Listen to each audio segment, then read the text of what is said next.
एक पिता ने अपने बेटे की बहुत अच्छी तरह से परवरिश की, उसे अच्छी तरह से पढ़ाया, लिखाया और एक सफल इंसान बनाया। इसी के बल पर बेटा एक कंपनी में बड़ा अधिकारी बन गया। हजारों लोग उसके अधीन काम करने लगे। एक दिन पिता ने सोचा, क्यों न बेटे के ऑफिस में जाकर उससे मिला जाए। जब पिता उसके ऑफिस पहुंचे तो उन्होंने देखा कि बेटा एक शानदार ऑफिस में बैठा है और बहुत से लोग उसके अधीन काम कर रहे हैं। ये देखकर पिता को बहुत गर्व हुआ। पिता अपने बेटे के चेम्बर में गए और पीछे जाकर उसके कंधे पर हाथ रखकर खड़े हो गए। इसके बाद पिता ने अपने बेटे से पूछा, इस दुनिया का सबसे शक्तिशाली इंसान कौन है? बेटे ने पिता को बड़े प्यार से हंसते हुए कहा, मेरे अलावा कौन हो सकता है पिताजी।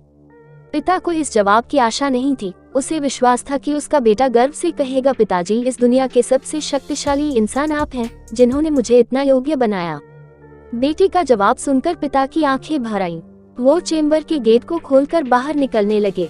उन्होंने एक बार पीछे मुड़कर पुनः बेटे से पूछा, एक बार फिर बताओ, इस दुनिया का सबसे शक्तिशाली इंसान कौन है?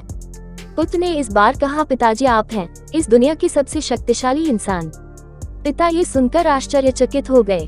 उन्होंने कहा, अभी तो तुम अपने आप को इस दुनिया का सबसे शक्तिशाली इंसान बता रहे थे, अब तुम मुझे बता रहे हो। बेटे ने हंसते हुए उन्हें अपने सामने बिठाते हुए कहा, पिताजी, उस समय आपका हाथ मेरे कंधे पर था। जिस पुत्र के कंधे पर पिता का हाथ हो वो तो दुनिया का सबसे शक्तिशाली इंसान ही होगा ना। पुत्र की बात सुनकर पिता की आंखें भर आई। उन्होंने अपने पुत्र को कस करके अपने गले लग लिया। सच है, जिसके कंधे पर या सिर पर पिता का हाथ होता है वो इस दुनिया का सबसे शक्तिशाली इंसान होता है।